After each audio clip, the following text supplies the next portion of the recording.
Yeah, trying not to, get overly excited just because I don't want to. We as an organization don't want to put any undue pressure on him, but he looks really good. He looks really good, quick, big, fast, smart, making right choices. Stayed in his books. So, you know, the hand signals, the calls, the process, the checks, the things in play that might take a little while to connect the dots. He's doing a nice job. He's really looked good the last few days. Look like he might be able to give you something as soon as this week. You know what? It's really entirely up to him. So I don't have an opinion on that. I think the whole team is just letting him drive his own timing and tempo. With a young guy like Ben Stilley, what has impressed you about him since you've gotten here, and also things that he can continue to grow on? Yeah, Ben is tough and smart and big and strong. So hard to when you're playing in that overhang position or in the alley in force, he can be a hard guy to move around. And if he's got the right alignment and he's in the right stance and he's got the right fit and he doesn't lose his eyes because he's football intelligent and disciplined, he can be a force there in that alley and force area. What about Wisconsin impresses you when you look at them, their offense and the things they can do? Yeah, Wisconsin is as everybody knows, they're a championship organization. They know who they are on offense. They know who they are in terms of recruiting. It looks and feels like the Wisconsin offense from when I was a player in this league.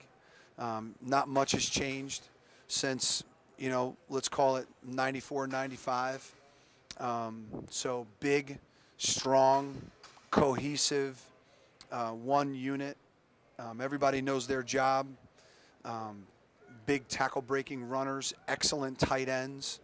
So it's a strong offense. Fumagalli, their tight end, I know he's coming off an injury, but how big of a challenge and priority do you put him as far as just containing him and making sure he's beat you? Yeah, like I said, there's more than three, but for sure the top three tight ends.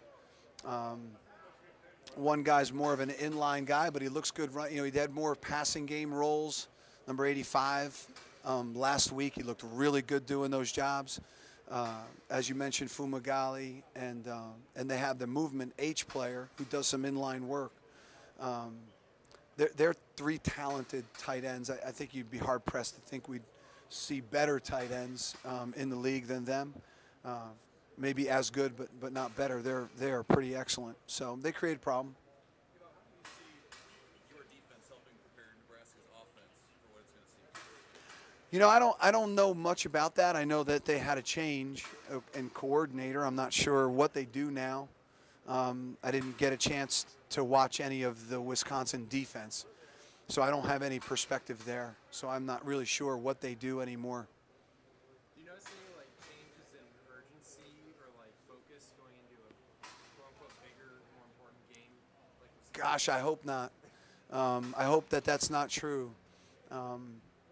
Maybe a young player might make that misconception. All the games, every day is important. There shouldn't be any variation in your effort. There shouldn't be any variation in your competitiveness and your nature when you're faced with a task. All tasks should be approached the same way. They have a freshman running back who I think is leading the league in yards per game. What does he bring to the table as far as other backs that you may have seen? Yeah, he's got a nice combination of size and speed. He's a tackle breaker. He's hard to tackle. Big, thick body, thick lower body. And when he sees a crease, he can really gas it through there. He's a state or regionally recognized track runner from high school with documented real speed. And he's a big guy that breaks tackles. So, typical Wisconsin back. What do you look for in your red zone defense? What stats important to you? How do you guys approach defending it? It's really just points. You know, we want to keep the points down. We have a mathematic equation based on red zone penetrations versus the points. So it's really just about the points, and it's a red zone's a culture piece, and it's not necessarily the call, it's more the mindset, and we're working on that. We're a work in progress there. Point to maybe a reason why you guys have been better in that, maybe the last couple of weeks especially. Oh, I just think we're growing that way. I wasn't displeased with the red zone defense, or early either. You know, they came up with some stops. We're a developing defense. We've got a lot of young players playing, a lot of inexperienced players playing, good players, excited about them. But we're just a developing defense that's growing. So I would expect that each coach and each player would just keep getting better week to week, day to day. Since Antonio Reed first started playing every down due to injury, but how much confidence is he playing now, and to what level is he playing at this point? Yeah, I think that it's real. I'm not sure there's a big time difference in his mindset, other than the fact that now there's a realness to his preparation. I think part of it is just getting ready. If they know what worked leading up to the game and then how they perform for the 4 quarters, some of that's a help. Just, you know, the 48 hours before the game and your mindset and your lifestyle leading into the game, sometimes knowing that can help you play better. So I think he's just becoming a more confident, seasoned veteran player in all areas.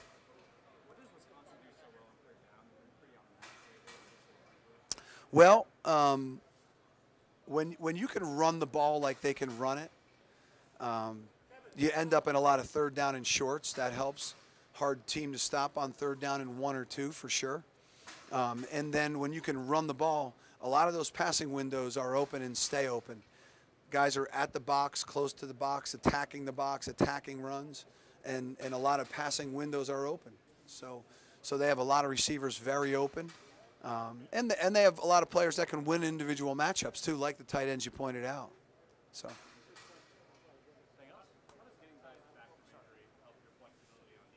And the name you said?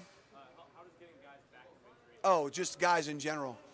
Yeah, I mean it's really solid. Just not even the business of it. It's just you got seniors that aren't participating, and that's sad. So it's so great to see seniors back getting themselves ready to participate in their final opportunity to serve their university and state and teammates. So that's exciting to me that those players are going to be able to play and do what they love. Thank you.